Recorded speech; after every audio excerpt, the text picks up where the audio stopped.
everyone. Welcome to another live episode of the Jedi Way here on the Outlaw Nation channel. I am the Outlaw, or some may know me as Rocha Fett. John Rocha here, joined as always by Laura Kelly here on the show. Laura, how are you? How are things? Things are good. It's a weird night. We're still, trying to figure out who our president is, I guess. just gonna walk right into it. All right, the first few seconds. Yeah, as you know, so it's a little weird. So I hope people are joining us tonight to maybe get a little bit of a break, a little bit of an escape from what's going on, because this has now been going on for like 3 days. So, as I'm sure you're aware. So it's been quite an adventure. But I have to say, there were a few things that were more delightful to me than waking up to a Lego Star Wars Holiday Special trailer. That was such a joy. Yeah, we're going to definitely get into that in just a second. We're also going to talk a little, after we talk about that, we're going to get into locations of Star Wars and our favorite locations of Star Wars, get into the planets, get into some of the cantinas, some of the shooting locations, all of that we're going to get into today on the show. And this is a live show, so we definitely want to interact with you all. Send in your Streamlabs and your Super Chats. See that Streamlabs right up there in the middle there. That's the address, or you can find it in the description. Send in your comments, send in your questions. We want to have a fun, vibrant discussion, as Laura said, to take our minds off the madness of the election. I was literally watching the results coming in just before I jumped on to co-host this with Laura. So I'm excited to be talking Star Wars and taking my mind off of that stuff, because that'll be waiting for me when we're done, Laura, for all of us when we're done here. So let's have some fun, take our minds off of it, and talk about the greatest franchise ever created. So, let's start off with that. And yes, the Streamlabs Super Chats I'll be watching, so send them in and let's get to it. Yeah, the Lego Star Wars Holiday Special dropped this morning. The trailer for it rather dropped this morning. This is coming out in a few days. And this was such a fun way to get back into the world of Star Wars through the eyes of the people over there at Lego. What did you enjoy about the trailer, Laura? It was so lighthearted. So that was really appealing to me. I also loved the score, the music that they used. And it starts out with the Nutcracker Suite by Tchaikovsky, but then it works its way in to another John Williams score, which is I think it's the Holiday Flight track from the Home Alone soundtrack. Right. So I enjoyed that very much. It was just getting into all of those fun holiday feels. Yeah. And it's funny that you just said, it's coming out in like a few days or a few weeks. I'm like, oh yeah, it's November. Like, yeah. I had in my mind that this was like months away. So I guess yay that we got a trailer at all. That's exciting.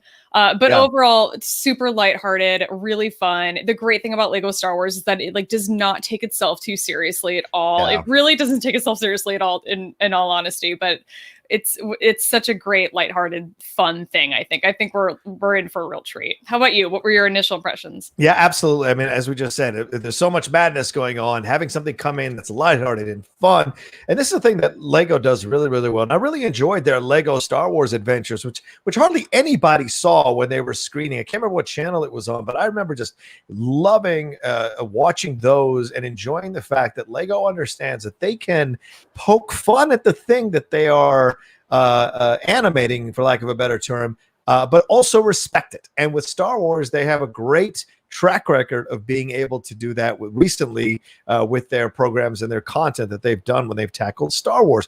I mean, one of my favorite things was having them have Jar Jar Binks pop in during one of those things. And every time he pops into frame, they just kick him right out of frame every single time, far away. And it's playful. It's playful. They don't mean to hurt him, but it's playful, And so throughout, and then seeing C-3PO and the joke. And I love this. The holiday special had the narrator who does the overblown narration, which is so great to have, but and having Rey involved, and then going in the time machine or whatever, they're going through the portals rather, and then having Darth Vader cover up the fact that he said, "My son, those sons over there," and then it was just brilliant the way it was done. I mean, it's a what does he say? It's a wrap or something like that.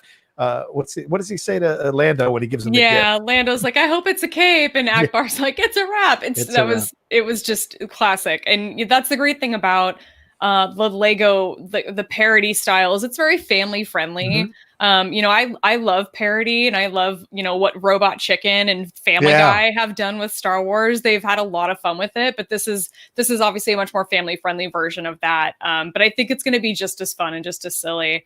But yeah, we had so many fun cameos. We had Baby Yoda actually showed up for a few minutes, which was really cute. We had to have the entire cast, including Vader, stop and just at wee Baby Yoda.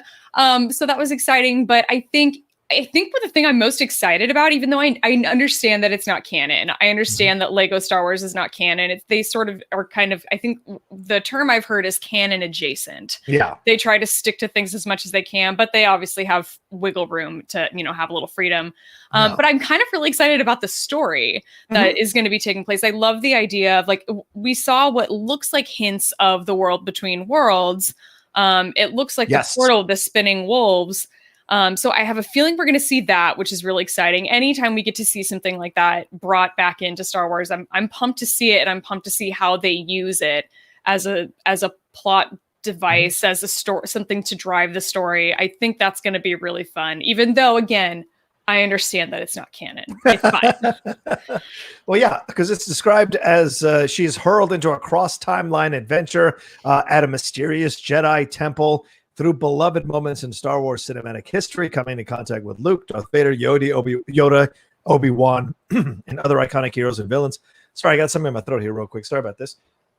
There we go. Got it out. All right. So the other thing they do, I think, which is great throughout here, is having her go, oh, my master, and then my master's master, my master's master's master. Like, that kind of stuff was just, they totally get it, and they're making great fun of it without losing the importance of all the characters, which I think is very, very difficult to do, and Lego seems to do it so effortlessly, which implies that they are putting a lot of effort into it to make it feel that way, and I love that about it. Yeah, exactly. I'm really excited for this. I think it's going to be really cool to get some of the cameos that we maybe didn't see. Right. I don't think we saw any hint of Leia in the trailer at all. So there were some interesting characters that were missing from it. So I think this is going to be a fun adventure. I remember reading the article that StarWars.com did a while ago about it, talking about how Rey's going to have these, like, "It's a Wonderful Life" moments. So I'm kind of excited just to see that play out. I love the idea of, like, taking Rey and making her George Bailey, just even if it's just for a minute. Like, that's so awkward and weird, but funny. So it's going to be really delightful. There was one thing I wanted to point out. There's a full on, like, Battle of the Bastards from Game of Thrones, like, charge scene. Yeah. And Obi-Wan and Anakin are on different sides. Like, young Obi-Wan, young Anakin are basically confronting at the end of it. So I'm like, I don't know what's happening in this scene, but I really liked it. So I'm really, there were stormtroopers on both sides, which was weird. So I just am like, what? I just can't wait. I'm excited. I wish I knew what the runtime was. I wonder if it's going to be like, is this going to be like 30 minutes, or is it going to be like an hour and a half? Like, I would love to know what to expect. It says according to IMDb, it says 44 minutes. Oh, okay. Gotcha. That's going to be a lot of story that they have to pack into that tiny, what seems like a very small time period to me. You're right. I'm still excited. Me too. It comes out November 17th. It's going to be a lot of fun. Who's playing the voice of Rey? I know it's not Daisy Ridley. Yeah. I know that. So I remember looking at the cast list not too long ago. We have some, I think, of, like, the known actors coming back. Yes. To play certain characters. Like, I think James Arnold Taylor from the Clone Wars is going to be coming back to play Obi-Wan. Right. I'm not sure who was playing Vader. Yeah, I didn't pick up on that. I asked because I'm looking at the cast list and they don't list who's voicing Rey. Kelly Marie Tran is coming back as Rose Tico. Billy D, obviously from the trailer, coming back as Lando. Anthony Daniels as C-3PO. Matt Lanter is coming back as Anakin. Tom Kane coming back as Yoda, Qui-Gon Jinn. James Arnold Taylor as Obi-Wan, and D. Bradley Baker coming back to voice over the Clone Troopers. Well, of course, you have to get D. Bradley Baker, the Clone Troopers. That makes all the sense in the world. So naturally. Yeah, but they don't say who's the voice of Rey is. But you're sure it's not Daisy Ridley. I'm fairly confident because I didn't think it actually sounded like her at all. I thought it was an interesting choice, whoever they chose, but it was it's not gonna ruin my experience about it. I'm gonna enjoy it. I mean, obviously, I think the actors that played Poe and Finn. I'm pretty sure that wasn't Oscar Isaac or John Boyega. So right. And that's understandable. That's fair. So we'll see. We'll see who it ends up being. I'm sure we'll get the full list eventually on IMDb. But I would also be curious to know. So we'll find out. I'm curious as well. As a voiceover guy, I'm always kind of paying attention to who's voicing what and seeing how they're doing with a certain character, because it is difficult to step in the shoes of an iconic character, and certainly Rey is that, and try to come close to what they did in their performance. And of course, and also in the parody thing like this, it's even more difficult because you got to get the beats so that it sounds like the character, but also play with how the character sounds. And certainly we saw her accent coming through, her specific regional English accent coming through in this person who was doing Rey's voice. And that was fun to see for sure. Yeah, I think it'll be great. I would guess that Sam Witwer is going to be involved as Maul as well. I know that we saw a couple like stills of Maul, and then I think you can catch a couple little glimpses of him in the trailer if you pause right at the right moment. So I think that'll be fun to have him back in Star Wars voicing that character as well. Absolutely. Looking forward to it. We got a quick donation here from Kay Walton. Says, I'm a fancy gal, so I like the fancy Star Wars locations. Give me Coruscant level 5127, Canto Bite. Okay, all right. And Veracino all day, every day. Listen, Canto Bite is on my list too. Veracino has obviously got to be there too. That's the Naboo Lake Country. So that'll be we're going to talk about all of that. Those are some of my favorites as well. She has good taste. She does. And then Larry Lease donated here real quickly. He said, who would you have a drink with at the cantina? And by the way, great to see you, Larry. Thanks for joining us live. It's been a bit since we've seen each other, so thank you very much. Who would you have a drink with at the cantina there, Laura Kelly? Well, indeed. Welcome back, Larry. That's a tough one because there's a lot of really great characters that would be fun to get drunk with and get their full stories. I would think that like Poe would be a really fun one. I've talked a little bit about Poe on Force Dose, and we talk about like what characters' favorite drinks would be if they were in the cantina. And the thing that I always thought about Poe is that because he's got that sort of like spy demeanor and he's always kind of undercover, I have a feeling that Poe would be like, I'll have whatever they're having. Like he doesn't care. Beer, wine, liquor, spirit, it doesn't matter. He's down to clown no matter what it is. And I just, I'm sure he's seen some shit. So I would love to just kind of get to hear the full story. He spent so much time with Leia. Right. It would just be kind of great to see, I would love to just sit down and pick his brain. So I think he'd be a fun one. I would have said Luke, but I feel like Luke probably, I'm like right after Jedi, maybe Luke and I sitting down. But then again, maybe he's taken himself too seriously by that point. He's too self-important after the events there, and he helps everything going on Endor. Maybe he wouldn't be such a fun conversationalist necessarily. But I think Rey would be a lot of fun, because I think Rey, after everything, if you got a few drinks in her, I think Rey would start, having some fun conversations with you about everything and be like, just on the down low, just between you and me, this, and that. I just feel like Rey would spill a little bit and have a little fun if she felt comfortable with you and she trusted you. I think she'd spill the beans on some stuff that you didn't have access to, or you weren't at any battles that she was at. She would probably tell you some inside info on all of that, which would be a lot of fun. I love that idea. Rey would definitely dance on a table. Right? 100%. She totally dance on the table. Absolutely. She's a fun one, Rey. I think so. Anyway, all right. So the gist of the main topic for today is getting into Star Wars locations, our favorite Star Wars locations. We're talking everything applies. We're talking movies, the TV shows. If Laura wants to bring up something from the book, I don't mind admitting she's way more learned on the books than I am. That's fine too. So we're going to run the gamut here and talk about all of it. And we encourage you all to send in your favorite Star Wars locations and why and what they mean to you. Send them on Streamlabs or Super Chats. I'll bring them on here and read them. So please feel free. You see the address right above my head over there, streamlabs.com/John Rocha says, and I'll bring them up on screen. All right, Laura, where shall we go first? Well, I thought it makes the most sense to start at the very beginning, which would be our fair desert planet of Tatooine. It's kind of where it all begins. It's where Luke's story begins. It's definitely where we meet Anakin, I suppose, and maybe not necessarily where his story began, but I think it's such a major location, as it turns out, in all three trilogies. So I think that would be a solid place to start. The desert. what it represents in Star Wars, what it, presents in real life. We can talk about some of the filming locations, because Tatooine, there's quite the variety of places that they went. And then, if we can see where it goes.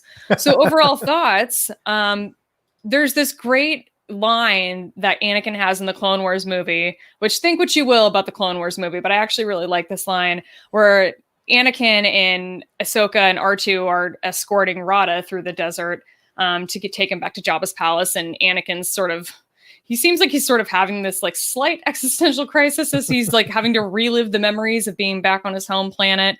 And he tells Ahsoka that the desert is merciless. It takes everything from you. Yeah. So there's probably a lot to read into there when it comes to the desert. Yeah. Well, of course, the desert is what? Bereft of water. It is a place with a wide expanse, kind of like your mind can be when it's fully, if you're meditating and you cleared it out, then all things are possible to appear in your mind there, just like they are in the desert. Anything is out there. You can spend a lot of time thinking about things, thinking about where you're going. I think that's a reason why Luke is so frustrated living in the desert, away from the main life, just sitting out there doing moisture farming and grabbing those things from Tashi Station. Like all of that is just frustrating. How many of us haven't been in those positions when we're growing up and we want out of a situation? Not everybody, leaves home. Not everybody necessarily moves away from their hometown. But for those of us that do, what he's going through in the desert is what it feels like to be anywhere we don't want to be, anywhere that's holding us back, anywhere that's like not letting us get to where we want to get to. It feels arid. It feels dry. It feels all consuming. It feels hopeless to get out of it sometimes, and you're desperate to get out of there. And certainly that's all conveyed in the desert. But ironically, also, before he leaves, that moment with the two sons, also such epically beautiful things are available to you in that desert as well. Yeah. When it comes to the desert, and especially with Tatooine, you've got the moisture farming and the dust and the windstorms and the fear of the sand people and the Jawas scavenging the shirt off your back and then selling you broken down droids. It's just, I can imagine the frustration. It's like, where's the relief to have grown up there for as long as he was there? I mean, it's mind boggling to think about how, anybody survives in that environment. But I love the point that you bring up of like, the desire to leave the nest, and to fly and to leave your hometown and to move to a new strange place. Yeah. That's a journey so many of us go on.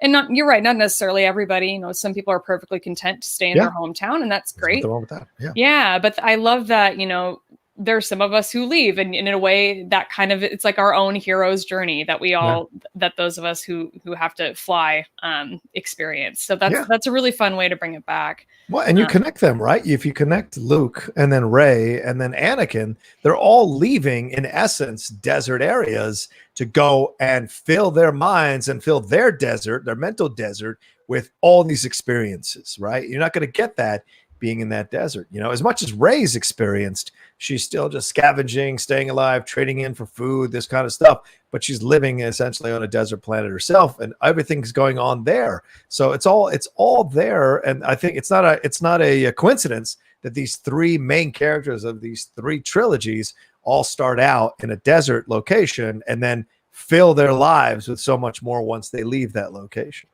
Yeah, exactly. And it's, between the prequels and the original trilogy, we sort of got two sides to Tatooine. We got Mos Eisley and the Lars homestead, and they're kind of on the outskirts of everything. Yeah. And then we've got Mos Espa, which is a little bit more populated. It seems a little bit more like maybe the equivalent of like a suburb.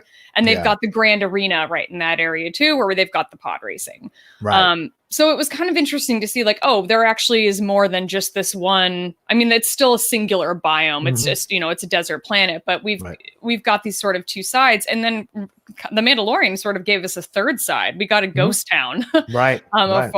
Former mining colony. So we've gotten to explore Tatooine a lot, which has been fun. I feel like, most planets that we're on, we kind of just see one singular location. Right. That's pretty isolated. So we've gotten to spread our wings a little bit on Tatooine, which has been fun. Absolutely. All right. Where are we going to next? Well, we could jump into Hoth, because I kind of think that, the difference between Hoth is there's not a whole lot between that and Tatooine. You've got the opposite temperatures, but beyond that, what's the real difference there? Wampas. I think Tauntauns. I like the idea of Hoth. I'm a big Hoth person over anything Tatooine related. I just from the beginning, I love snow. I'm a big fan of snow. I love seeing it in movies. So it puts me in the right frame of mind, which is why when it popped up in the Mandalorian trailer for season 2, I immediately thought Hoth. And of course, my friend Michael Vogel called me out on it. But I love Hoth, and I love the battle scene on Hoth because that was the movie. I mean, Empire Strikes Back. Hoth is so alive and so vibrant. And remember what happens on Hoth is Luke almost dies. Han has to save him. This developing romance between Han and Leia is there, and also Luke has to confront the possibility of death when he gets captured and everything like that. But he's growing in confidence. He's out there scouting. He's out there doing what he needs to do. And then, of course, what happens? The Empire shows up and it becomes this massive battle, which is incredible to watch. The visuals in that film of the Hoth battle are phenomenal. And they brought, it was in Battlefront. They do not run away from Hoth. It is always there and important in the history of Star Wars. And I love what it represents, a place to hide out. And then even Crate, in essence, is a version of Hoth when you're looking at that in The Last Jedi. Yeah, absolutely. I think, Crate's a really fun kind of comparison, I think, with Hoth. Because, they do look very different. It's just, I feel like I wish we could have seen more of the creatures at Crate. Like we got the crystal foxes and they were so interesting. I'm like, wait, I want more of that. Like what else looks like a crystal that's out here running around?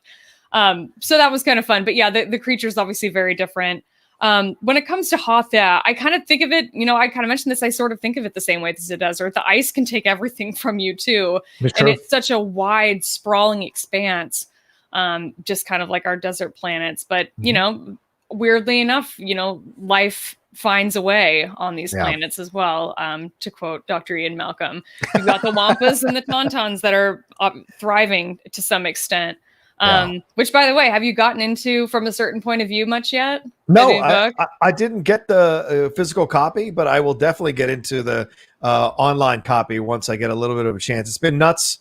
It's been nuts with a lot of things going on the channel and everything else. But hopefully on Sunday, I will get a chance to finally decompress a little bit, and we'll have a better idea what happened with the election. And I can relax and read the book. Have you? I'm kind of in the same situation. I haven't gotten very far, but I did get through the first couple stories. One of the very first ones is the basically a story from the Wampa's point of view. Ooh, and it's surprisingly emotional. It's one of those that'll like kind of get you. It's really good. You want to talk about like the description, that visual description of the desert landscape. Right. The story's really well done. So definitely worth one that's diving into. I'm looking forward to. Yeah. There's 15 species on Hoth, and you're right. So we didn't get that much on Crate, but there was only a couple of things on Hoth. So hopefully that's not a plan. And I hate that when people go, "Oh, we can't go back." I mean, we've gone to Tatooine like 500 times now. Can't we go back to Hoth a little bit more, for God's sakes? I'm just saying. I like Hoth. Give it some love. Hoth lives matter. That's all I'm saying. All right. Now, listen, I would like to think that we probably will go back to Hoth at some point because Empire Strikes Back is such a beloved film and it's a favorite of so many people. I have no doubt that we'll end up back there at some point. Yeah. I do think that we also are going to end up back at Tatooine at some point in this season of The Mandalorian. Of course. I think between Boba Fett and between that exchange at the very end of the episode where Cobb Vanth is like, I hope we meet again. And Mando's like, oh, I'm sure we will, or whatever it is. Yeah. I think that it's pretty much inevitable that we'll end up back in the desert, and that's going to annoy some people. But I was surprised how much it didn't annoy me in this past episode of The Mandalorian. I was kind of excited to be back there. Part of it was because I really love Amy Sedaris. True. That was my gateway in episode 1 to Tatooine, was going through Amy Sedaris, which I enjoyed. But it was the desert's been quite overdone in Star Wars. You did mention Jakku. We've been there. Pisana, another example. But Pisana was great because there was so much life there. Yeah. Say what you will about the Rise of Skywalker, but the amount of life and like the dancing and the weird aliens with their double trunks. It was just in their vibrant clothes. It was so much fun. It was a feast for the eyes. That's why Lando was there. Exactly. Let me ask you one thing. It occurred to me as I was having a conversation with a friend of mine about The Mandalorian today about episode 1. And this might be a quick spoiler for those of you. If you haven't seen it, what are you doing watching the show? Real quick, we only heard Cobb Vanth's story through Cobb Vanth's mouth. No one independently verified what Cobb Vanth talked about and explained and said about himself, right? I'm not wrong on this, am I? Like, did anyone else say, yeah, he totally, other than the bartender, of course, who he made the second hero in the story, but did anyone else confirm how Cobb Vanth described how he came to be the sheriff of that town? Not in this episode, they didn't. And I confess I have not gone back and reviewed that portion of Aftermath. Which is the novel he sort of made his debut in, if I'm not mistaken. And he I remember Alice and I talked about this a little bit. I think he claims to be the sheriff of like a different town, maybe in the book. And there's something to do with it's not the Sarlacc, the Rancor, and its keeper, and I don't remember anything else about it, but I have heard people talk about how this concept of Cobb Vanth as an unreliable narrator, basically sort of spinning his story to be a little bit more heroic than may have actually been, but who's to say? I would be curious to find out too, and I do think that we'll probably see more of him. Yeah. I feel like he's going to turn on the Mandalorian and he's going to get that armor back. Ooh. I feel like he wants that armor back. And I just feel like cowboy to cowboy, he used him to handle this crate dragon business. But now, I mean, you've taken away his source of strength and what has made him a sheriff in that town and able to be a sheriff in that town. So once you remove that, and there's so much with Cobb Vanth, if you as a Slash Film, shout out to them who introduced talking about this character more out of the Aftermath trilogy of books, and I was just absolutely entranced by learning more about Cobb Vanth. So there's a lot. You're right. There's the Gamorrean Guard. There's stuff with the Gamorreans as well. There's stuff that's going on with him, and there's like scars and tattoos with him. What do they symbolize?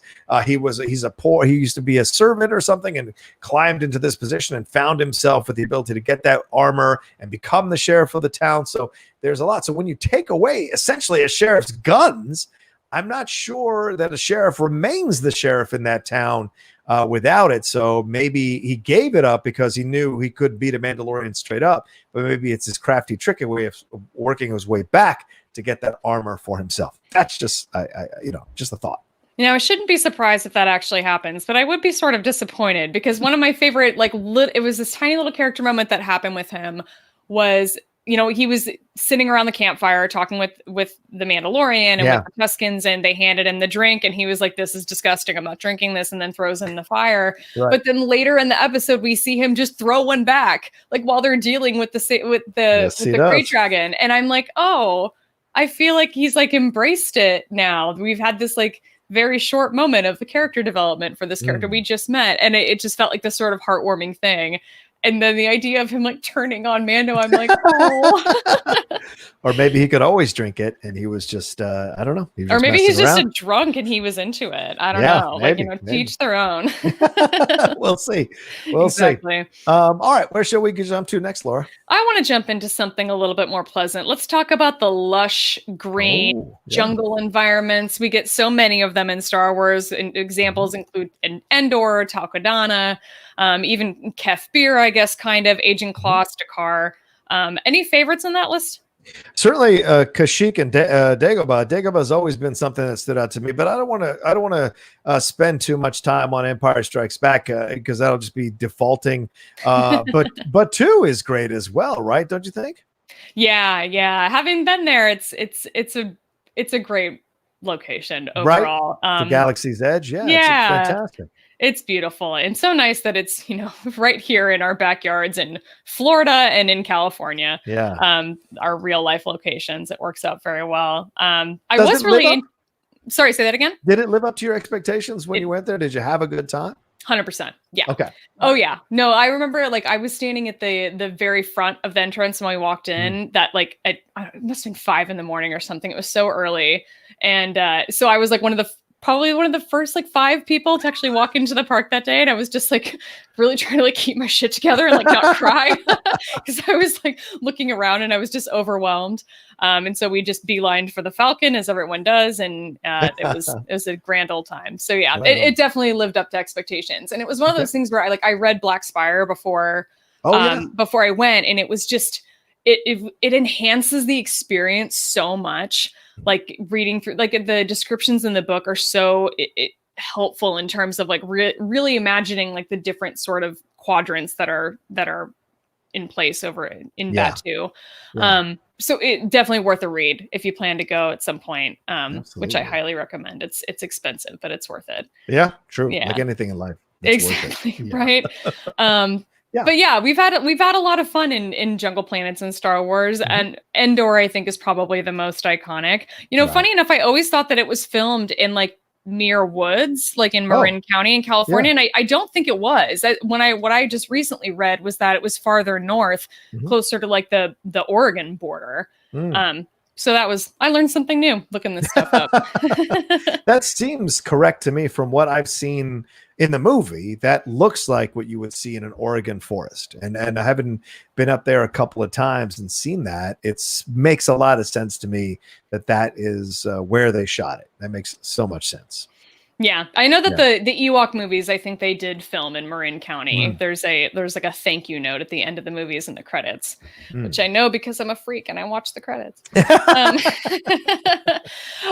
Yavin 4 is another really fun one, talking about iconic Star Wars locations. They did film the exteriors of Yavin in Guatemala, in the rainforest, and so we've got the Masasi Temple that's on Yavin 4, which is one of my favorite locations because we get to see it in Star Wars Rebels too. And I just remember seeing it and thinking, we don't need to see any of the locations from the original trilogy. I don't need that in my Rebels. And then I saw it and I was like, oh, but like think about Hera on Yavin. Like how cool is that?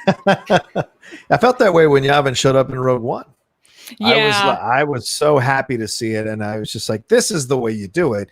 You build an entire story outside of it, and then if you're going to wing or wheel your way back onto something that has been a part of the franchise for so long, this is how you do it, and you make it work seamlessly and organically in the story. It makes sense, and so where you've set the story for them to do something at Yavin. So to me, that was so much fun.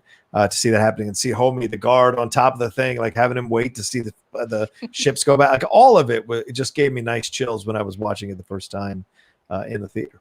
I can hear and see it playing in my mind, that like sweeping Trump brass section of the score in Rogue One when you see the U-wing landing on Yavin 4. It's fantastic. That's a great moment that I totally forgot about until you just brought it up. So thank you for that. My brain needed that serotonin burst real quick. So I appreciate it. All right. Do you enjoy? What about Takodana? Do you like Takodana? I love the mixture there. Because like we get these jungle planets, but we don't necessarily always get exposure to the water. So the way that you've got the water be just as prevalent a part of Takodana in terms of the look and the topography of the place, I think is so essential to make it unique and make it its own. It is. And what it meant to Rey in that moment was such a heartwarming thing. I mean, I love that scene where Han Solo is just kind of looking over at her from the cockpit in the Falcon. I'm like, oh, that's so sad. But I love it with that moment where she's, I've never seen so much. I didn't know that there was this much green in the galaxy. I'm like think about that idea of like living in one singular biome for so long of a desert, and like what that I can't even imagine what that sort of change would be like. I guess it's probably like being on Tatooine and then going to Coruscant. It's probably the same like shock, culture shock in a new environment. But I think, that leads us into a really great discussion about like the concept and the locations in Star Wars that are cantinas and bars and all of these are just these iconic scenes. You think about the cantina scene in A New Hope, and I think it's Celebration every year. There is a panel focused just on the cantina scene where they just talk about all the different things that you can spot in that, however long that scene lasts. I'm like, how do you do one every year? It's because there's so much to look at and there's so much to digest in those scenes. Right. Right. And that's why you enjoy when they break them down the way they do on those panels. And speaking of that cantina scene, we have that scene in the holiday special. It was like, you want to shoot first? All right, fine, I'll shoot. There's a little callback to that, which is really, really funny. But yeah, all the different characters throughout. And again, in Rogue One, you see them sprinkled throughout, the references throughout the movie there. And of course, in Mandalorian with IG-11 and what's involved with him. So having these characters kind of roll through that you see in Star Wars appear in other things is just fun to watch and enjoy. And of course, the songs and everything that's going on there in the cantina, it's a blast. Yeah, the music is always such a departure as soon as you walk into any bar in Star Wars. Yeah, The Mandalorian's maybe the exception. And I love that in The Mandalorian. I'm pretty sure that's like, oh no, it's not our first scene, but it's one of the first scenes and really early in that episode, where we see a poor unfortunate soul get cut in half in a door. But I love that scene. And isn't it fun that Ken Knapsack was in one of those scenes in The Mandalorian? I love that. Of course he was. I always look for him, which is fun. But I mean, in Takodana was the same way. You walk in and the music, the whole mood of the movie changes immediately. And it's just even more of like a feast for the eyes for someone like Rey, who's going through a pretty intense culture shock. And Finn probably in that situation too, having been raised in the Empire. Yeah, you imagine Finn has not seen much because he's been just basically with his crew. So you're absolutely right, mirroring the same experience in a different way that Rey is having. So, and it's like, it's like anything, like we were talking about earlier, you grow up in a small town, or you grow up in a town, there's not much in it. Then you go out to the big city and you see all the cars and all the people and all the buildings. It's that kind of vibe. I mean, I felt the same way when she says like, God, I've never seen so much green in my life. Like that moment, I've had that moment in a different way in my life. In going different places that I'd never been before, and seeing, like going to Britain the first last year or two, I guess it was last year. My God, it feels like forever ago. But last year, I mean, just going in there and experiencing it all over again. I remember why I love that country so much. And so it's that kind of thing. And you're like blown away by how much there is that you can enjoy. And you didn't know a country could look this way. It's the kind of things that are important when you're watching Star Wars. It's more than just ship names and species. There's real emotional life these characters are going through. And these locations help to bring that out, as Laura pointed out, Rey's reaction. Yeah, I had a similar experience I have that similar experience every once in a while when I find myself in like the middle of nowhere for whatever reason. Really, it's just as soon as I get any kind of distance from Chicago. If there's one weird thing about Chicago that I think we are like in the top 5 of light pollution in the world. Oh, wow. Okay. So it's really hard to see stars here. Anytime you look up, it's if it's not cloudy in winter, it's just polluted with light apparently from all of our buildings. So it's always a nice change to get out of the city and actually be able to see the stars.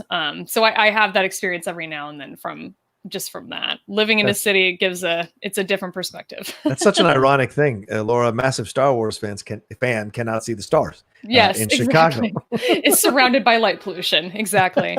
And some honking. We've got some Streamlabs that have come through here. Let's roll through them real quick before we keep moving on with these locations. Cinema Gorilla, what's up? Edamano, good to see you. He donated. He said, have we talked about how Brett Sheridan predicted Baby Yoda on Collider Live years before The Mandalorian came out? Yeah, I saw that on social media. Ask about it tomorrow. I am a believer. Hashtag Brett4836. Yeah, Laura, you commented on this with a gift from Lion King. So had you not heard this, or was this your first time, or did you forget? It was the first time that I had heard that he had made that comment in 2018. Yeah. That's so freaking funny. I can't believe he actually used the term Baby Yoda. He really did say it. I'm like mind blown. I had no idea. Yeah, neither had I. When I watched the clip, I was like, oh my God, I imagine I must have remembered that he said something about it, but I just totally put it out of my mind. Things happen, but it's great that people were going crazy about it today. That was a lot of fun. Yeah, weird blast from the past, seeing the Collider Studios again. Oh yeah. Yeah. Cinema Gorilla donated. I'm happy. Wait, never mind. All right. Cheers to the 5th of November, Outlaws. Behind this mask, there is more than just flesh. There is an idea, and ideas are bulletproof. Absolutely, yeah. Remember. You got the mask sitting in there. Absolutely, the 5th of November today. It's crazy. It's already been a month since that I'm in San Diego today. So crazy. All right. Alan Smithy donated. Hey, Rocha and Laura, what do you guys think of Plutonia as an ice planet? It's the home of the Tals and is featured in Clone Wars Season 1. If you like Hoth, you'll love Plutonia. Oh, no. CNN announced Jar Jar just became a senator. Who do? Oh, okay, so if I remember this planet from the Clone Wars, I think it was one where, what are their names? The Papanoida girl, or whatever Baron Papanoida his species is. So that's the cameo that George Lucas made in Revenge of the Sith, where he's got the blue face and everything. So it's like the same member of his species goes to this planet to try and resolve some sort of dispute that's happening with the Republic and the locals. And the locals are like these fuzzy looking they're almost kind of cute, but also sort of scary in like a cute horror movie type of way. It's really hard to describe what they look like. Also, my memory isn't serving me totally correct. Maybe not, but it is a really fun arc in the Clone Wars. I think we spend a couple of episodes there basically trying to get this dispute resolved, and it's basically, that the fact that the Republic is bringing war yet again to another planet that doesn't really have anything or want anything to do with it. Right. But yeah, it's very scenic in terms of all the snow and the caves, and yeah. They have the quote here on the Star Wars wiki here. Obi-Wan Kenobi and Anakin Skywalker navigating a snowstorm, and this is the planet's tropical zone. It's not Tatooine, that's for sure. Yeah, and you're right. The Tals and the Pentorans, that's the brief war they have. And shortly after the Battle of Yavin, the Rebel Alliance hit its fleet in the planet's orbit. It's described as a frigid planet, not an ice planet. So, Smithy, I have my hesitations. I'd prefer an ice planet. I think I can negotiate an ice planet better than a frigid planet. A frigid planet implies it is even colder. So, and the Tal species, the best way I could describe them is they look like upright walking sloths. That's what I think is in my mind. Yeah, in my mind, what I see there. Like a furry if they dressed as a sloth. Yes, exactly. Oh, a furry. Okay, sure. All right, Laura Kelly. Where are we going next? Let's get weird. So let's dive into otherworldly locations. Okay. And this sort of brings to mind like Mustafar. This is something we're not going to see on Earth, except maybe near a currently erupting volcano. And then Crate, salt planets, that's not a thing here. Cloud City, Felucia is a planet from the Clone Wars. We see it very briefly in Revenge of the Sith. Yeah. Those episodes in the Clone Wars are really fun because Felucia is trippy. It kind of feels like you're on a planet in Star Wars and you're also on acid. It's a weird time. It's like Dr. Seuss meets Star Wars is a great way to describe it, I think. Was there a shot of that in the prequels and they were killing the Jedi in Order 66 and they were on that planet, right? Is that Felucia? Isla Secura dies on Felucia. Yeah. It's a fun location. And in the animation, it's even more like vibrantly colored.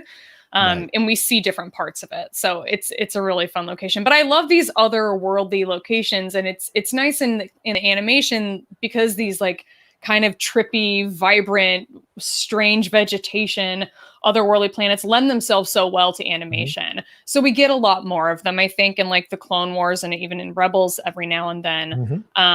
But it's, it's really, I think it's like Mustafar, Crate, Felucia, that is what we're kind of limited to in the movies. Right. But they're a lot of fun, and it lends this very alien component to Star Wars, which is what we need. At some point, we need to feel like we're not on Earth. Tatooine could very easily be Earth. Naboo could very easily be Earth. There's these other planets that kind of keep it really interesting when we get to see places that are not like our world. Yeah. I mean, Mustafar is one of those planets that, look, I'm not a prequels guy. I don't go back and watch them that often. I'll watch some scenes, but Mustafar is like, that's a planet that immediately grabbed my attention. Immediately, just the look of it. It's not something you would expect to see in Star Wars because it just exudes unadulterated darkness. As soon as you will come close to anything around Mustafar, the lava, the buildings, the way the construction, the architecture of those buildings there, it is nothing but pure evil, pure monolithic evil, and it is brilliant the way it's presented in the movies and the way it's experienced. And when it shows up again in I think it's in Rogue One when he shows up over there again, all of that, it's just great to visit. And I don't think we've spent enough time exploring Mustafar, and I hope at some point we do spend a little more time exploring Mustafar, because I want to see its like genesis. I want to see the beginning and what happened and where it was and what its future is now. And I would love to see something set on Mustafar. It would be very interesting, or an arc at least set on Mustafar. Well, and clearly there's more vegetation than we gave it credit for, just having seen it in the prequels and even in Rogue One. When we saw it in The Rise of Skywalker, no one even knew it was Mustafar because we were suddenly in a forest.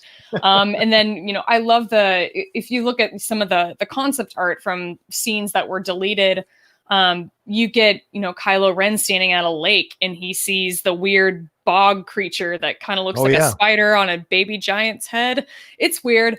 Because Star Wars is weird and it's fine, and they cut it, and that's also fine, I guess. But there are different components to Mustafar.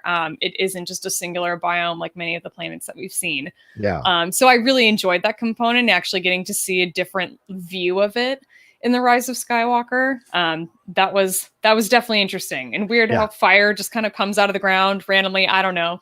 Why not? What about Mortis? I love Mortis. Talk to me about Mortis, Laura. Mortis, I think, is up there with Felucia, where it's like not as trippy because the vegetation sort of looks a little more Earth-like. But there's weird stuff happening on Mustafar in lots of weird ways, and I enjoy it very much. There's weird. If you're not supposed to go somewhere, there'll be a random avalanche that happens trying to warn you. That's how Mortis works. It's weird, and then sometimes it just disappears, which is also weird. It's got shades of the what's the planet Avatar? It's got shades of that planet of Avatar, the floating mountains, the the molten caverns, that kind of stuff you see in Avatar as well. So I'm wondering if there was some kind of influence there in creating that as well. So maybe. Yeah, I haven't seen Avatar. Oh my gosh. I'm not going to fault you because it's not as good as people think. It's also very long. I did start it. I only got about 20 minutes into it, and I was like, this is boring. I've been on the ride. The ride is very cool. Good times. I will say, Mustafar, if anybody's ever been, or if you have any chance, or if you live near a place that has the virtual reality, it's called the Void. If you ever go to a Void location and you have a chance to do the Star Wars experience, a lot of it takes place on Mustafar, and it's the coolest freaking thing I've ever done in my whole life. I've done it like 3 times, and it's the same thing every time, and it doesn't matter because it's awesome, and I would do it again. And it's unfortunate because it's probably closed right now. But yeah, you wear a backpack and you have a virtual reality helmet, and then you step off of a transport onto Mustafar, and you can actually like smell the ash and the embers and the burning, and it's like it feels incredibly real. It's very cool. Highly recommend. Sean saying right there, you're not missing much, Laura, talking about Avatar there. So Sean chiming in. Let's go to Scarif. Can we go to Scarif, or are we done? I would love to go to Scarif. Let's talk about resort towns in Star Wars. I mean, I got to jump in because Scarif is just like, when I saw that in Rogue One, and the thing is, when the new Star Wars started happening, you were like, okay, what are we going to do with this? And people were like, well, I don't want to rehash. And then we got The Force Awakens, which I think is a fantastic, version of New Hope. Got you back into it. We did see some great imagery of those, like burnt out AT-ATs or AT-ATs, whatever you want to say. Rey in the cavern of that huge ship, her with her, helmet. So we got some great visuals of planets. But when we got to Rogue One and got a resort tropical planet, for me, that was my first exposure of something like that in Star Wars, because Dagobah doesn't really count for me in that way. This does, and it was so vibrant and interesting, and the colors were so great with the water and the trees and the vegetation, all that it just immediately grabbed my attention and didn't let it go. Well, and it's great because there's that juxtaposition, right, of like this absolutely like paradise location and the Empire, like somehow being in the same location and coexisting together, that all of this evil could exist in this absolutely beautiful place. There's something really beautiful in that, in how those two things counter each other and exist in the same location. I really enjoy it. Yeah, me too. What else? Other resort planets stand out for you? I gotta say, we brought up Canto Bight earlier, and it is just one of my favorites. Say what you want about what it lends to the story of The Last Jedi and what it does or doesn't do for certain characters in that film, but the location is so freaking cool. And I swear to God, if I could go to one place and go visit, not to live there, but go on vacation, without question, I'm going to Canto Bight. Really? It's like Monte Carlo of Star Wars. Who doesn't want to check that out? And it was, I think a lot of the exteriors, maybe some of the actual filming took place in Dubrovnik, which is a place I would also love to visit. I think Croatia is still open to Americans to go visit, but if Croatia's smart, they'll close it to us because we should not go there. But I would like to go there someday. It looks very pretty. Yeah. Okay. Come on, you can't objectively look at Canto Bight and think that actually does look really fun. Have you been to Vegas and enjoyed yourself? For a day or two. I'm not one of those Vegas people is the trashy Canto Bight. So I would love to actually see the fancy Canto Bight. You turned me around when you said Monte Carlo. I hadn't looked to compare it to Monte Carlo because in my mind, I compared it to Vegas because it was a disappointing part of the movie, just like Vegas is disappointing after a day or two being there. You can sense the desperation off the wall on the walls, and so. But Monte Carlo is a whole nother. But that's been around a long time. That's more classy. That's more elegant. That's more old school. And so for me, I think Monte Carlo. Now you say that okay, I'll go. Okay, I'll go. Do I have to see the stable boy who's got the Jedi powers? No, we're gonna go and do it classy. You're gonna wear the fancy, weird, solely black and white for some reason outfits. We're gonna go gamble with the little man who's voiced by Warwick Davis. It's gonna be a riot. All right, I'm excited. Who's wearing the red rose though? Are you gonna have the red rose on, or am I gonna have the red lapel? Oh yeah, that's right. We do have somebody has to have the red plum bloom. Red plum bloom. Red plum bloom. Save that for the blooper reel. Yeah, good time. Good times.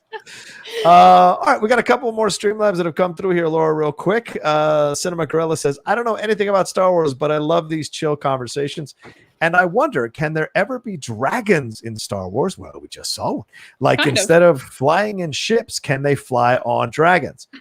Well, it's funny you should say that. Camino is on Laura's list. Now, they're flying whales in essence, but close enough, I think. They're called Aiwahs. Aiwahs, I think, something like that. But that's one of those trivia questions I am desperately waiting for it to come up in the Schmodown. PJ, do you hear me? He's not listening. But I need it. I need that question to come up and I need to answer it. And now I won't because I'm talking about it right now and somebody else will get to answer it. And if they get it wrong, I'm going to be really angry. But that's one of those questions I keep waiting for. But yeah, there are these weird sort of flying reptiles that are called Aiwahs and Camino. And then I think we've got the dragon snake on Dagobah is the monster that sucks down R2. And then there's different flying reptilian creatures that are much smaller. But the idea of a big, think the movie Shrek, that big of a dragon, or Game of Thrones, I think it would take people out of it. Yeah. I gotta say, it would just, I can't see it not looking like Game of Thrones. Right. The foundation of Star Wars is the species are human-like or animal-like. If you start going into fantasy-like, that's where you kind of lose. And look, I know, the Wampa is in essence the abominable snowman, but still, it's still kind of connected in the fact that it's got 2 arms and 2 legs.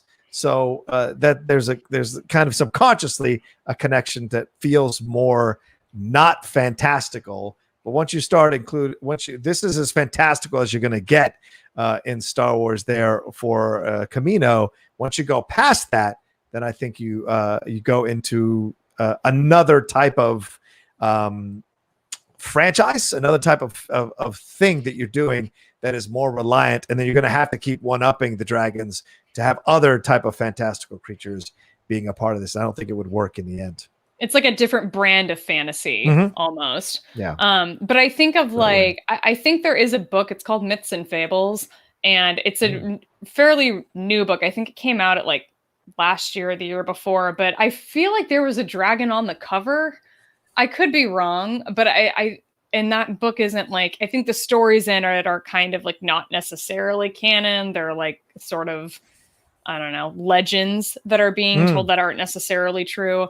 But it could be a thing that exists out there and we just don't know. I didn't read that book because I think it was geared more towards like children, like bedtime story type of things. But it did look very pretty. So dragons might exist out there. May asks, are Varactyls dragons? They're lizards for sure. What would you say? Sure. I mean, I don't think they can fly. So if your definition of a dragon is that it has to fly like in Game of Thrones or in, I don't know why I keep thinking Shrek. I just keep thinking of the big dragon in Shrek. So that's just what's living in my mind right now. But yeah, there was also like the Zillow monster in the Clone Wars. I mean, that was it was like a Godzilla inspired creature. But sort of dragon-like, but couldn't fly. So yeah, absolutely. Yeah. Our next Streamlab comes to us from Tushka Destinations. Tushka, good to see you, brother, man. He says, I have to shout out my favorite of the new Star Wars films and the opening scene's planet, Lamu. I hope I'm saying that right. Such great contrast with the lush greenery and dark soil. It was what captivated me from the beginning and never let me down with the other planets. Laura, what do you say about that one? Lamu is so cool. I really enjoy it too, and it's unfortunate that we spent so little time there. Because even in the book Rogue One, it was that whole opening scene was much longer. But I love the little Easter eggs that we get on Lamu. In the distance, you can see I think a couple of like moisture evaporators, which is random because it doesn't seem like that moisture would be a problem. Looks like a very moist environment, if you will. And then we also see Jin's toys sort of strewn about, which, we get the little stormtrooper doll and things like that. But Lamu was cool because I also was like, I didn't fully understand like the architecture of the Urso's home. Yeah. Like it was like underground somehow. I don't know. I would love to get I need like a virtual reality tour. I would like to be able to walk around in it because it just looked really cool. Yeah. This is Lamu there. This is a fantastic shot of that planet. And I agree, Tushka, 1,000%. I loved it. We only got a little bit of time on it.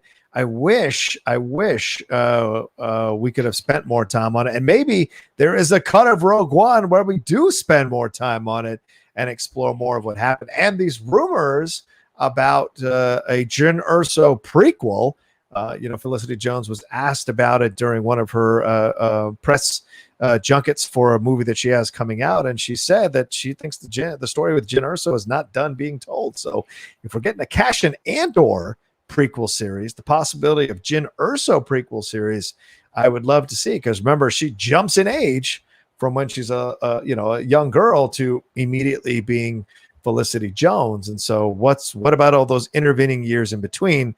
That could be a fun prequel situation to explore, and maybe would get more of Lamu in there involved in some way, shape, or form.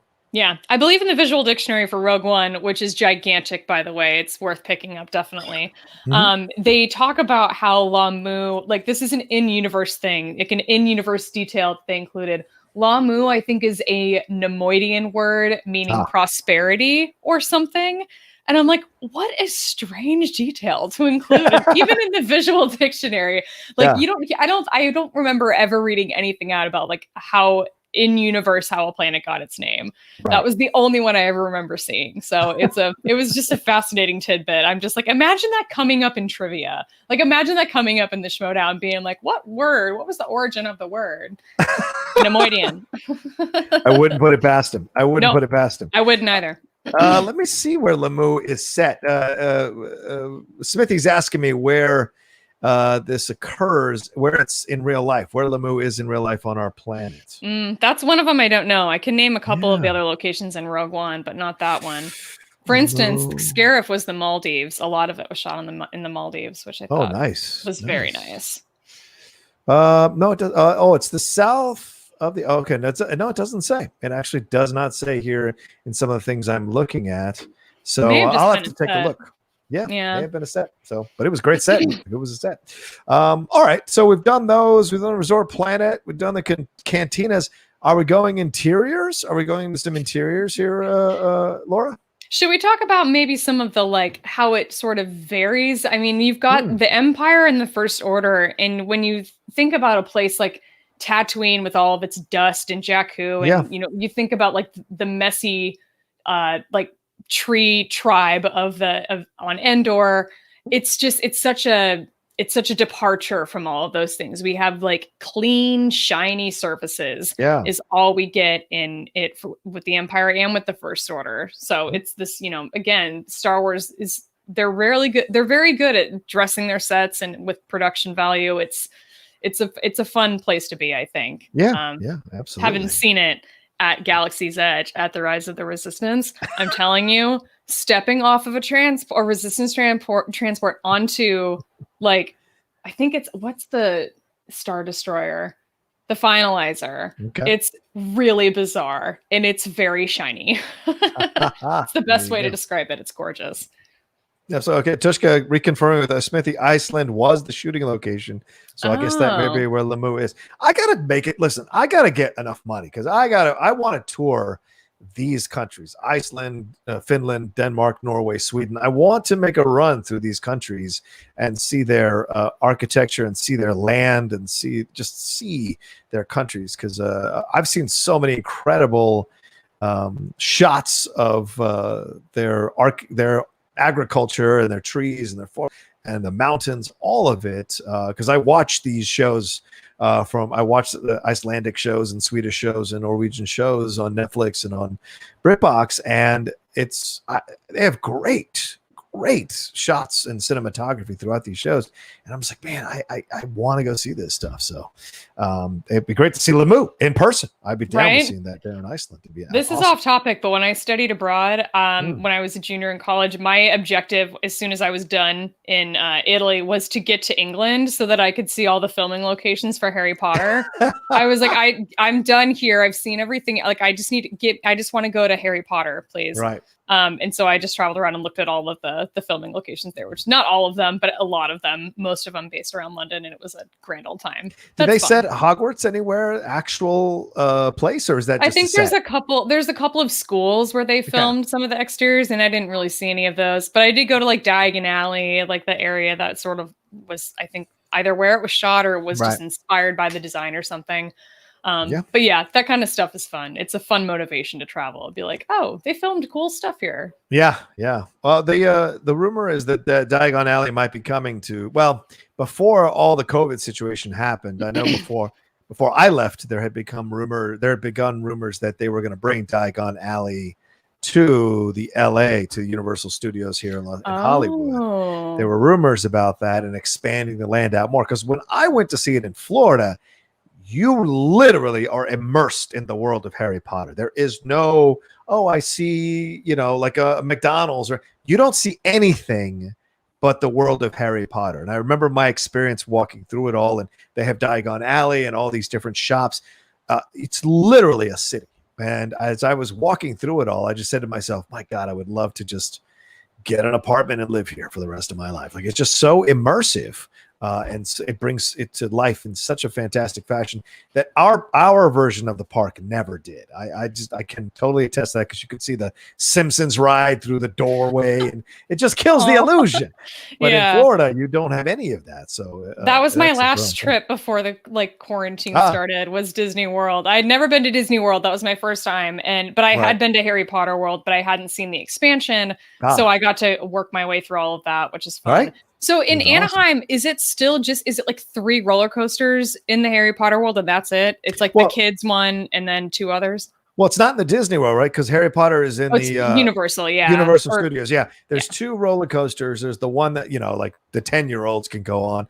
And there's the one that they had in the mountain that had been regular, then 3D, then people complained, and it went back to regular, which was really frustrating, because one of the ways I used to unwind from doing a shift, because I'd get there at like 5 in the morning, 6 in the morning for the 9 o'clock shows, because you had to do all kinds of preparation, was to get on that ride in 3D, and I would ride it over and over and over again and just have a lot of fun immersing myself in that as a detox way from getting there so early.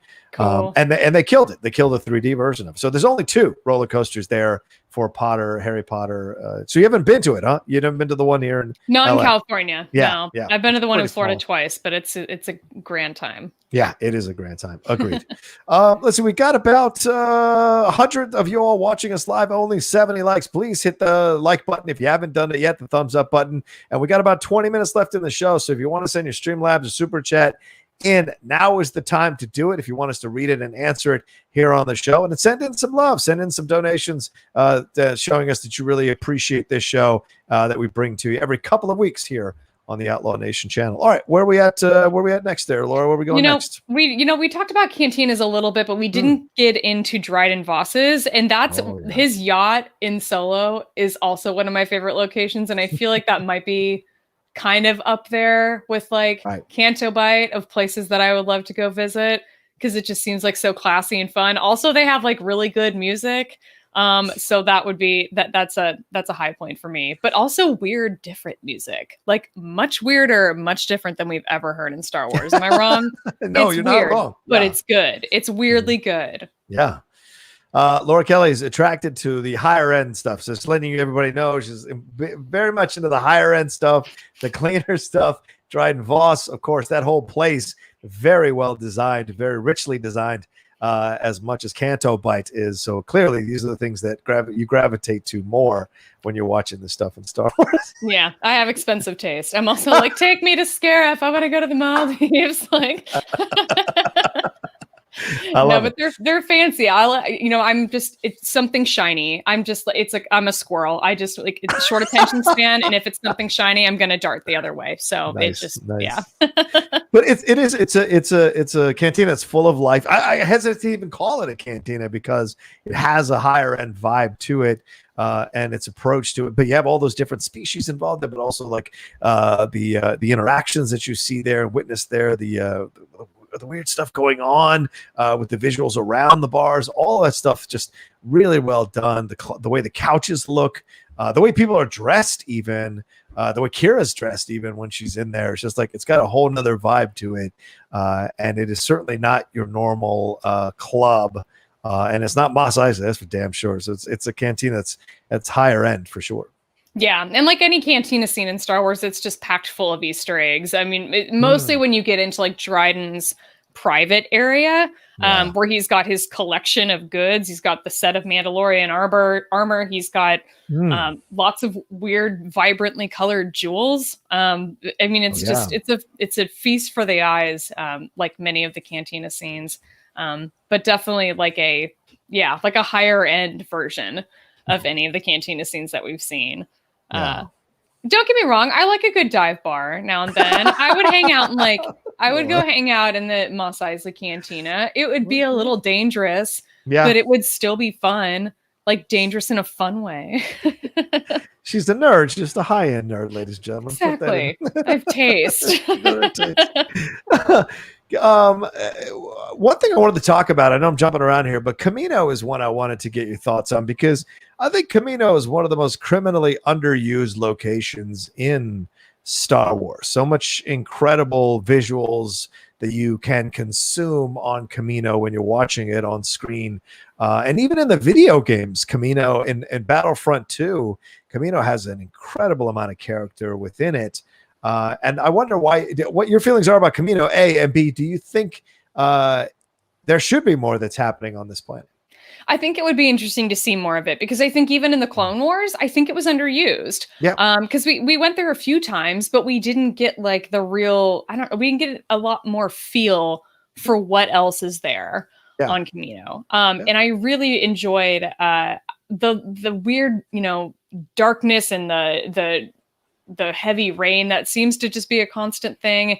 And then walking into this like pristine, white, glowing almost somehow environment that's inside. It's so, I don't know, it's this weird very quick change Yeah. transition that we get on that planet, and it makes it really interesting, and it makes makes for a fun storyline. We bounce around to these different areas and see the million more clones well on the way. Like, where are they? Where are all the clones in this scene? Like, which building are they in where there are a million clones being created? That's a good point. But yeah, I like it. I've never seen it in the sunlight.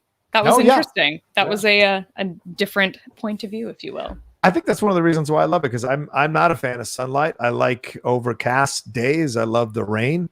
I love the water. So seeing all that on Kamino excites me. And the battle the fight that happens between Obi-Wan and Jango on the platform outside is incredible. And when you go inside, it has that very clean tech vibe to it. The bright whites and the silvers and the blacks are very clean and precise. And I love that about it. It's almost got an iLegend vibe to it.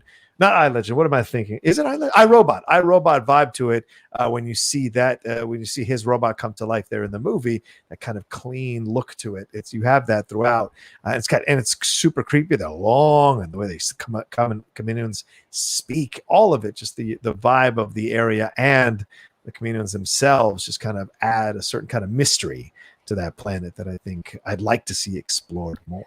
Well, and the interesting thing about Kamino is that their whole thing, the Kaminoans, is that they're so advanced in technology. Mm-hmm. That was their whole vibe. Right. And so what I would really like to see, because again, I feel like it was sort of underutilized, the fact that they were supposed to be these very technologically advanced species, I don't feel like we saw enough of that in the Clone Wars. Mm-hmm. And it would be really interesting to bring that back. What's happening on Kamino during the time of the Mandalorian? What's happening on Kamino during the era of the sequel trilogy? Like, what are they doing with their time now that they're not cloning Jango Fett? There has to be something that they're doing. And now, like, as I'm hearing it, I'm like, oh my God, did they get in with like the First Order and help them develop all of their very advanced technology that they seem to have, or even the Final Order? Like, is there a connection there? Like, holy crap, now my mind's spinning. Squirrel. George Lucas apparently originally promised to explain the mystery behind the erasure of Kamino from the Jedi archives in 2005 Star Wars Episode 3 Revenge of the Sith, but after refocusing the story on Anakin, Lucas opted to sacrifice extraneous plot points related to Attack of the Clones, including Kamino's mystery. So I don't know. Maybe it's just going to stay a mysterious planet with mysterious goals and incentives and drives, I guess. Yeah, and as much as I'd like to see more, that also kind of checks out. I'm just like, they would do that. Like, that's just how Kamino is. They would just be like, no, we're just gonna let it remain a mystery for all time. Make them all wonder.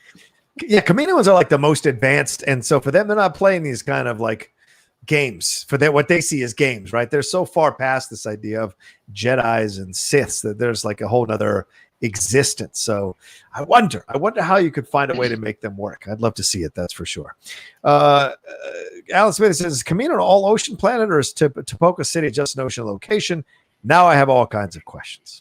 No, that's a good question. I'm not sure. I'd like to I think that it's like a water planet or an ocean planet, but I mean, I could be wrong.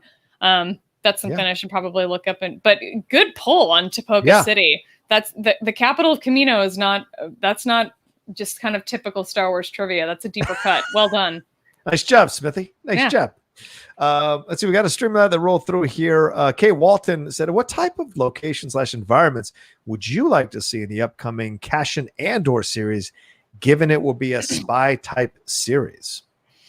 Ooh, you know what I would like to see more of is like a Monte Carlo Casino Royale type of deal. Like, that would be really cool to get to see Cassian Andor undercover in a different environment than we've seen him before. We've seen him undercover in like these very kind of gritty, like underworld type environments. We haven't seen a lot of like his range, I guess, as a spy. And I would be curious to see like some disguises even. Like, I would be down for that. Okay. But that's just an idea. What are your thoughts, John? What do you want to see? I would like to see, I think more of Underworld was that series that was supposed to come out on ABC with that George Lucas was producing. I remember that. I need to Right? grab my charger really quick. So Yeah, keep no talking. worries, no worries. All those stories that were involved with it dealt with the underworld and all of that you saw in the seedy underbelly of Star Wars. We already saw Cassian kind of do that in the opening of Rogue One, and he shoots that guy who's giving him the information. So for me, and we only got it teased in Rogue One through Jyn Erso's experiences. So for me, I still think, and even the Mandalorian has it 100% dialed into this, I still would like to see more of that kind of vibe of the underworld of Star Wars, the real underworld. Even in the Clone Wars, when Ahsoka goes down there and she meets the two sisters in this last season, we didn't really get a vibe of how deep this kind of criminal underworld is. And so if Cassian's going to go through that, that's what I want to see. I want to see double agents. I want to see spies. I want to see real stuff, consequences to these actions. Those are the kind of things I'd like to see. And environment-wise, that's I don't know what more. I mean, we've explored so many. There's so many different planets and so many different locations we've already seen. I guess I would have to say something extremely unique that would make sense, but grounded. I don't want Cassian on some fantastical planet. It doesn't make sense. I want him something grounded, something gritty, and maybe even something ethnic and something cultural as a way of making up for some of the horrible mistakes they've made in the past. I'm looking at you, Phantom Menace, was how they presented certain people of color or alluded to certain cultures of color. I would like to see something a bit more of that explored. For sure. Even Rise of Skywalker didn't 100% get it right. By doing that union dance or unified dance. I want to see something more of that. So maybe Cassian can do that, especially with Diego Luna being in the lead a little more, maybe even a Latino vibe. We had the Latino sisters in Clone Wars, so why not have a version of that explored in Star Wars, and especially in Cassian Andor series? I would love to see that. Sure. I think the other thing I want to see is maybe a little bit flashbacks to his upbringing, and that maybe where we could work in some of the more acknowledging the different cultural aspect that he's bringing to the character, that he could bring to the character as an actor of color. So I would be curious to see something like that. The only thing that we know about Cassian's home planet was that it was part of the Separatists. And I think it was called Fest, maybe was the name of it, but it's, we know virtually nothing else. And I would love to see, I have a feeling we're going to see that. I think there were some rumors of castings that they were trying to make of young Hispanic, kids. I think that there was an assumption of maybe this is a sister that's going to be playing this character. So I think I have a feeling we are going to be seeing some flashbacks at some point in the show. But I think that would be a great opportunity to sort of explore what culture did Cassian grow up in before he made his way into the Rebel Alliance. Yeah. We saw it with the Mandalorian to a degree, so I'd like to see that. We're in the last 10 minutes of the show here, Laura. Some people called us out on the chat that we haven't gotten into the Empire or First Order locations. Anything we should hit on before we wrap up? I mean, we talked about Scarif, but that's more tropical resort. Didn't necessarily have the vibe of an Empire or First Order place. Yeah, we haven't talked too much about Starkiller Base or the Star Destroyers or the Death Stars. But really for me, they're fairly interchangeable. I mean, you talk about the sort of color palette and the presence of mouse droids and the stormtroopers. Right. There's not a lot of variance there. We could sort of talk about the throne room. We've got, Snoke's throne room and Palpatine's that provide definitely a little bit of variation there. Sure. I think Snoke's throne room is incredible. I mean, the reds, the blacks, the vibrancy of it all, the cleanness, the shininess of it all. I love it. Him sitting on that kind of makeshift throne, which works so well. It's the throne is built into the architecture of the room. It isn't on its own like the Iron Throne is, so singularly its own, no matter what room it's in. This throne is a part of the architecture of the overall room, which I really enjoy about that. There's no really laid out steps. It's more around it, and I love that vibe. And then, of course, having the Praetorian Guard there and what occurs in that throne room is so incredibly vibrant. It's impossible not to get caught up in that when you're watching it. Yeah, and you talk about Snoke's throne room, you have to acknowledge like the grandness of it. Great point. It's so, like the high ceilings, it's so big. He's actually got Rey. You get the wide shot of him actually like, force pushing Rey up on like closer to the ceiling. And all of that red that's around there. And then it's like contrasted by the bright sort of gold robes that Snoke has on. And he also has these like navigators that are hanging out in the throne room with him. And they're in these dark purple robes. And it just looks really cool. And it's kind of cool because like Palpatine also had cronies that were in dark purple robes in Return of the Jedi. So I loved that little tie back there. But yeah, I mean, it's so grand. And it's almost like there is in that throne room that are like, feel so not grounded. I mean, when we like push one of the Praetorian guards into some sort of pit and he just shreds. I'm like, wait, why do you have that? what is the point of that? Like, you could fall in. Jesus. It's a great point.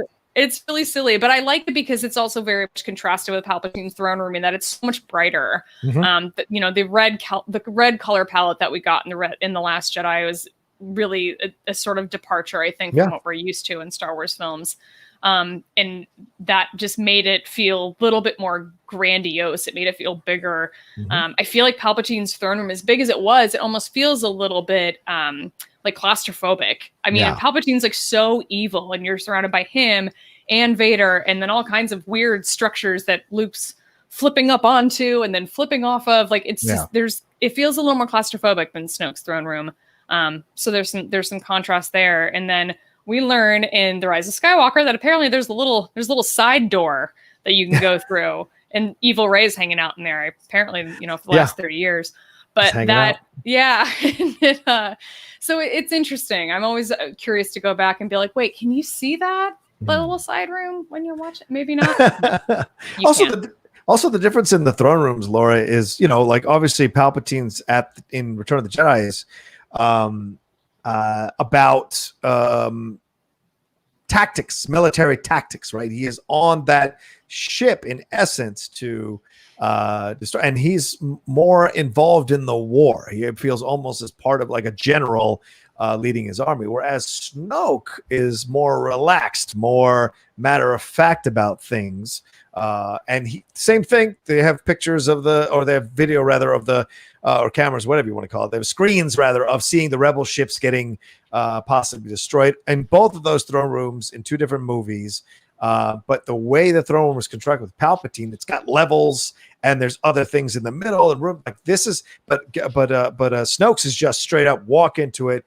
There is the throne. It is, like you said, grandiose. Whereas Palpatine's is more workman-like in its approach to things. It kind of speaks to their characters a little bit too, because you talk about like the different levels that are in Palpatine's, in his structure in his throne room.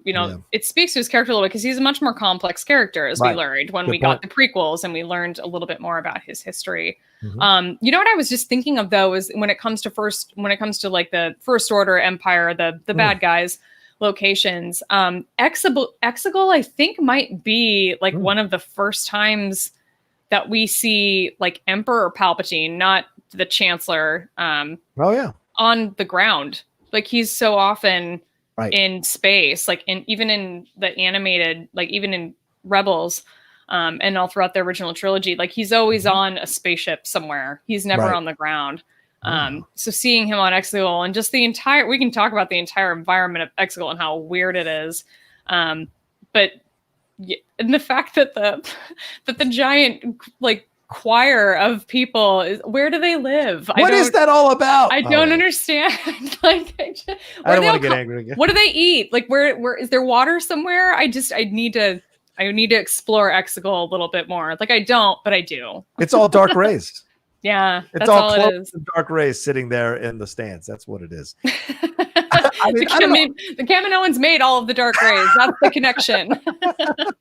I just don't understand. Like, why do you have an audience and never explain the audience? It makes no sense at all. It's just visually awesome, but if it's got no explanation to it, then I don't know what the problem is. I mean, so I don't know what the point is of it all. So I agree with you 1,000%. But yes, it is when you get to that scene, no matter how you feel about the movie, visually, that scene is striking. That scene is overwhelming and scary. And when you see all the fleet, and of course, you can't explain, how they try to explain the fleet and all of that, but seeing the fleet in the clouds and the darkness and with the lightning bolts coming through, you're just like, this is awesome.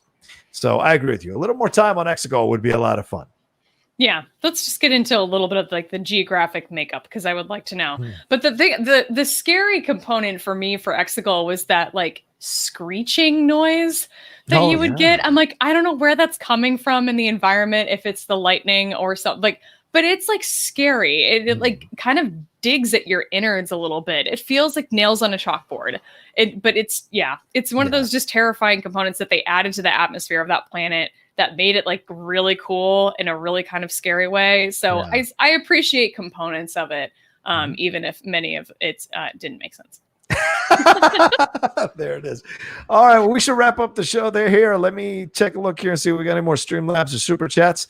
No, we are good to go. But thank you so much to Arrow7080 and the Elite who signed up and subscribed to the Outlaw Nation channel during this show. So thank you so much for being a part of that. Really appreciate you coming aboard, and appreciate all of you watching and listening to this, because this is also available on the Outlaw Nation Podcast Network. All the shows we do are available on the Outlaw Nation Podcast Network. So I can't encourage you all enough to subscribe to that, as well as the YouTube channel down below. Laura, this was awesome. Thanks so much for another fun episode of the Jedi Way. Yes, this is great. So, John, where can everybody find you on social media? Yes, you can always find me at The Rocha Says on Twitter and on Instagram. Don't forget to hit like. Don't forget to leave a comment. The more likes and comments you leave, ladies and gentlemen, for those of you who are watching after we recorded live, it elevates the visibility of the show, and it brings more and more people over to enjoy some Star Wars fun with us.